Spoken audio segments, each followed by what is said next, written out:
Hello, hello.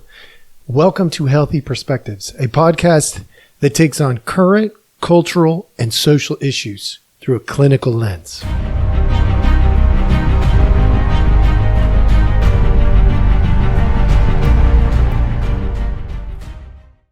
Hello, hello. All right. Thank you so much for joining us. I got a good one for you today, folks. I am pretty sure those of you who've been following, you've been in this Lies series. Thank you. I've noticed that so there's been a little bit of activity around it, and people are trying to figure out what these lies mean in their lives. And I'm just really excited to be able to help in any way that I possibly can.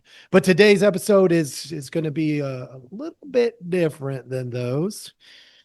I am going to talk to you today, and this is probably going to be one of my most controversial podcasts in a while. The way of Trump. I'm just going to address it directly. The Trump way, the way of Trump, whatever you want to call it. This may end up making a lot of people upset, but that's not my goal. It just might happen. Let me tell you where to go from here.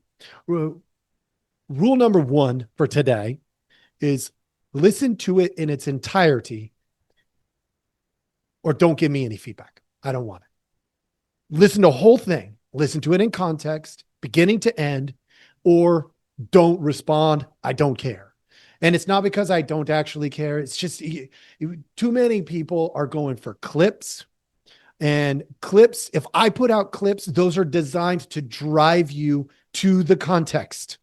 And so you'll see I actually put the full version in every clip, pretty much, unless I make a mistake.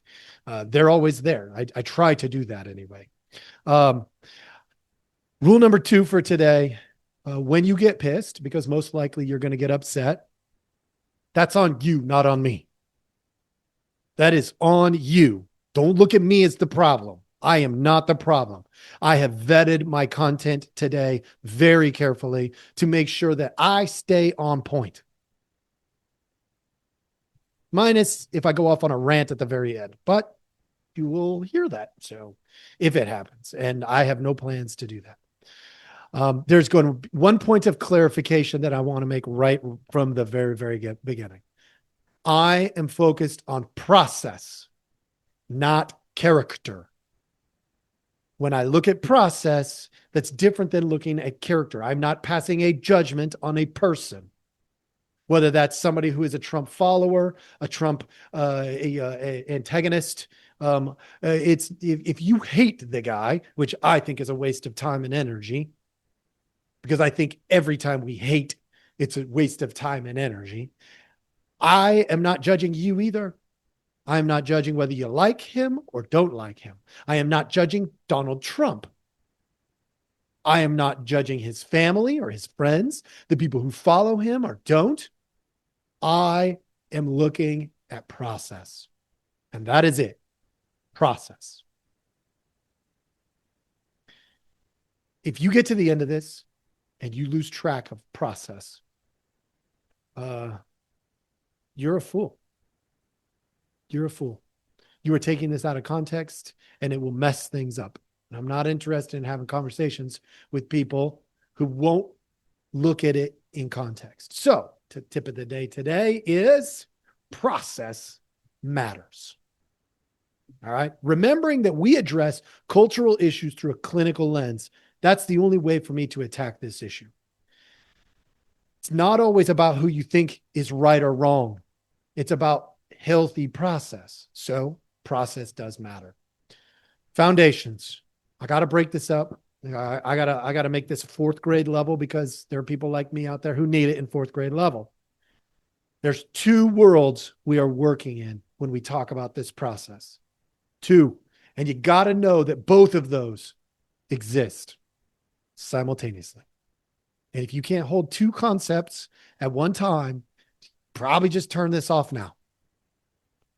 Number one, the clinical or psychological lens, that we are relational, that we need to build trust.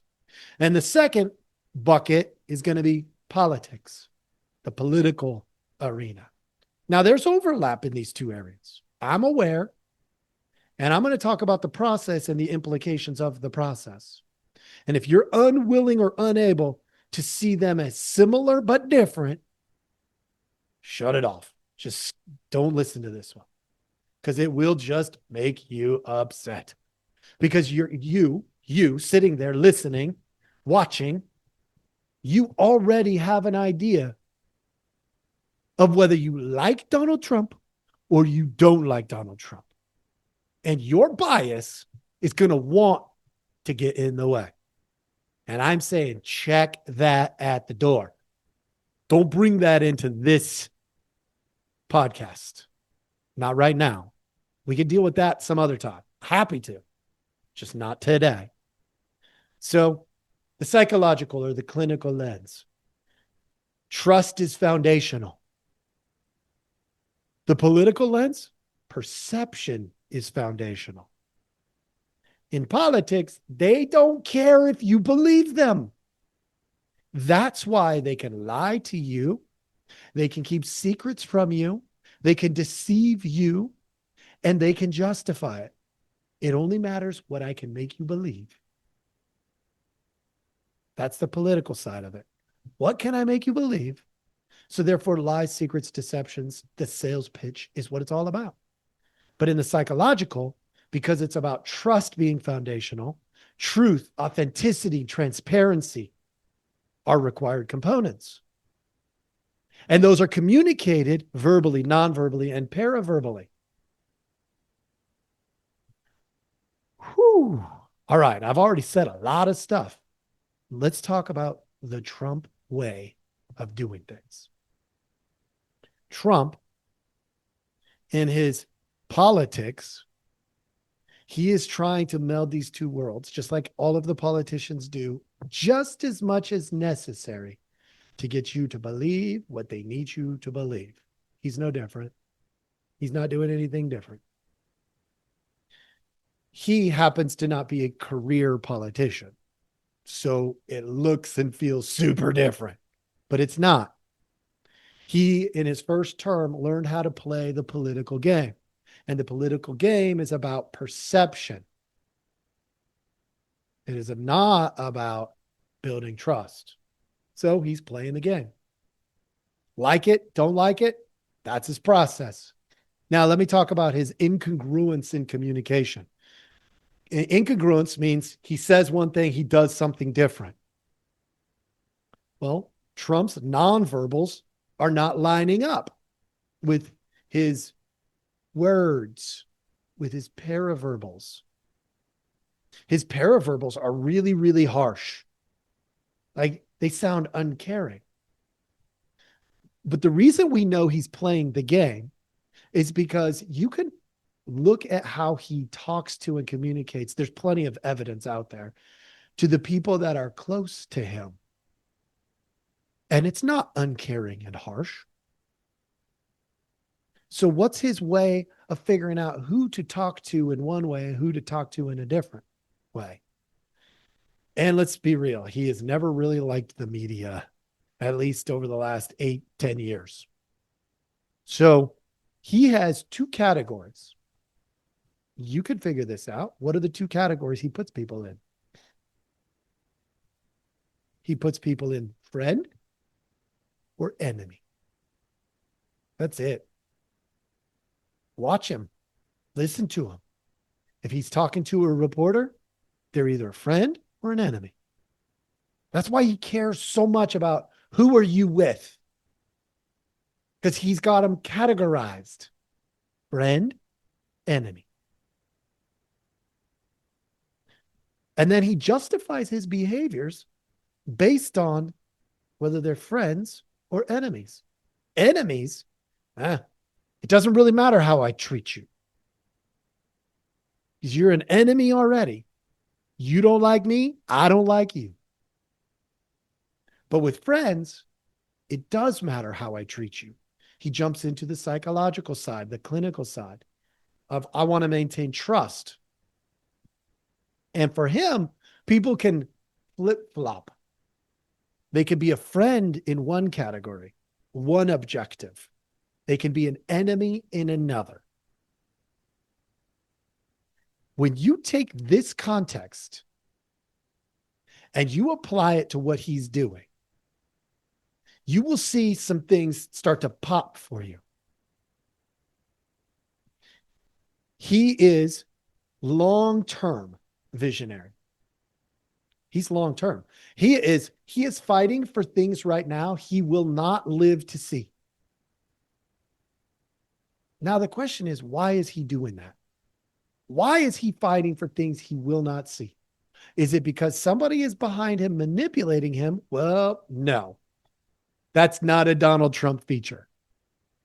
Which means he truly believes, whether you like it or not, that these things that he is doing are going to be better long term. The only question is, better for who? Now, a lot of people are going to say, well, better for his billionaire friends, or better for his family, or better for, and they'll fill in the blank with what they want. But take a look at what he's doing. Ask yourself, is it possible that he truly believes these tariffs, as an example, are better for his family or better for America? He believes, for sure, if you go dig into that one alone, there's plenty of content out there. I've looked at it. He truly believes these tariffs, this tariff battle that he's been deploying all over the globe, is better for America long term. He believes that. Whether he's right or wrong, we'll find out. But he believes it. Then you might ask something like, well, what about this Epstein file stuff? Okay, let's do that. If he's balancing the clinical, trust being foundational, with the political, the perception's all that's going to matter. If he's trying to balance that, then the question becomes, he was adamant that these files be released, and now he's slow walking or not releasing them. And there's all kinds of excuses and reasons, and judges over here this, or judges there that, or whatever. But he's also shifted to where he really doesn't care about the issue whatsoever. Why? There's one of two options there that I can see when I look at it this way. One is there's nothing there that's really going to harm him or people he cares about. So why do I care? Because he has two categories, remember, friend, enemy. Let me give you a little different perspective, actually. I have one that just came to my mind. Maybe the enemies that it hurts are not big players anymore. Like, for instance, Clintons.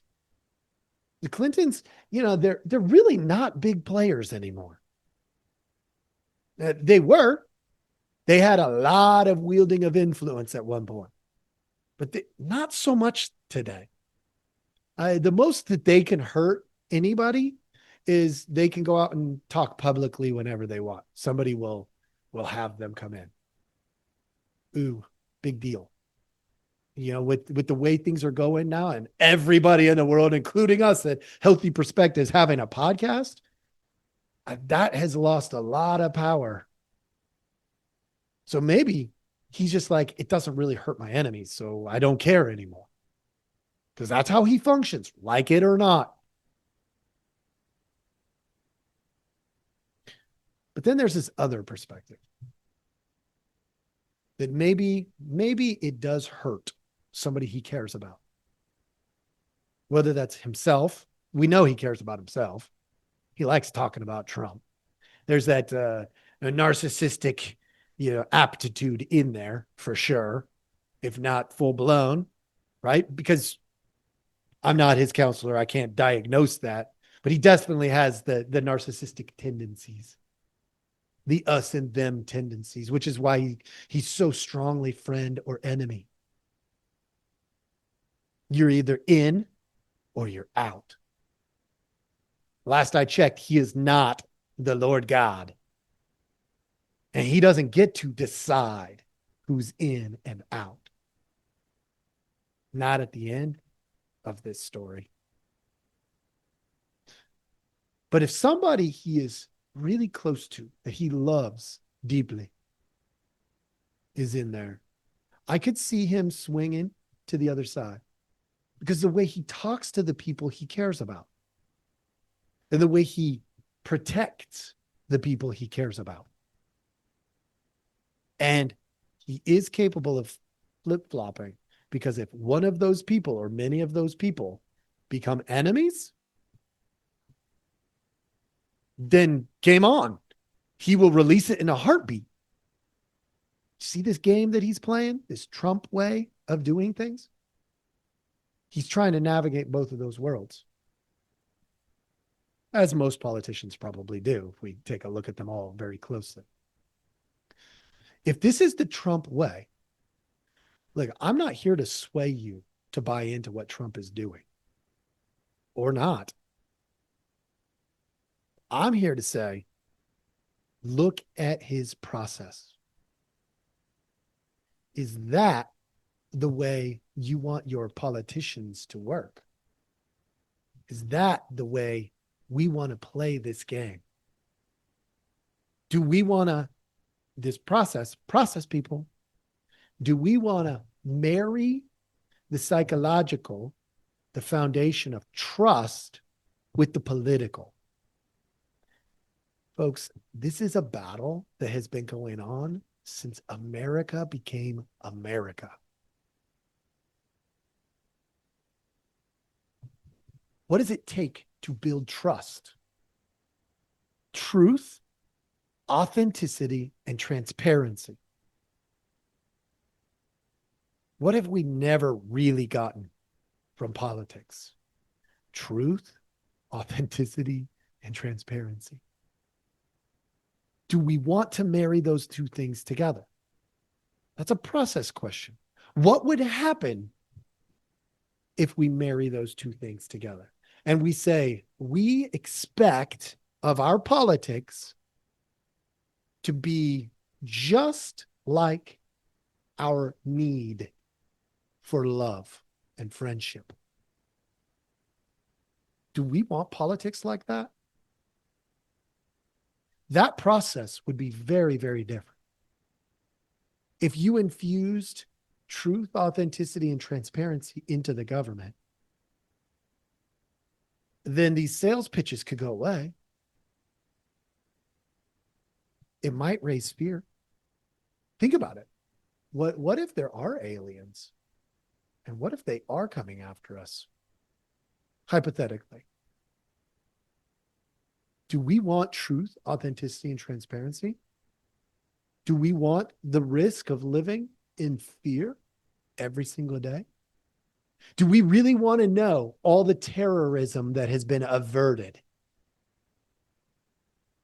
My guess is we hear of about maybe 5% of it at best. And that's based on my experience in the military. But and it's a guess. It's just a guess. There's no data on that. This is me going off into that spot that I said I might go into. But what happens if we hear 100% of it? If we were told every day, all the time, just like they are on a base in a military institution, whenever the threat level goes up, do we really want that? I don't know. For you. I know for me. I know where I fall on that. But I don't know where you fall on that. If we take these two processes and we try to marry them up, make them align much better, do we ever put a Trump in the office? Do we ever put a Biden in the office? Do we ever put Obama in the office? Or Clinton or Bush? I don't know. I'm thinking probably none of them, to be honest. But then who could percolate to the top? if it's truly about trust, here's the weird part. In the beginning of their careers, for all of them, it was about trust. It had to be, which is a weird thing to think. Because in politics, you have to build trust early, but then later on, you can cash in that trust with lies, secrets, and deceptions just for the pure purpose of creating a perception that you want to create. Which is why people get so loyal to these politicians that they can do no wrong. And if you really believe that, you might be the fool. I know I took a look at this process. I broke it down a little bit. It's a little bit more technical. I know I picked a controversial subject with Trump and looking at his way of it. Please like, subscribe, follow if you wish. Please share this with people who might benefit from learning about process. Again, we use cultural topics to address clinical issues, to make them relevant, but it's still a clinical issue in the background. Well, really in the foreground, with the political issue in the background, just propping it up a little bit. I hope this was helpful. Thank you so much, and I hope you have a wonderful day.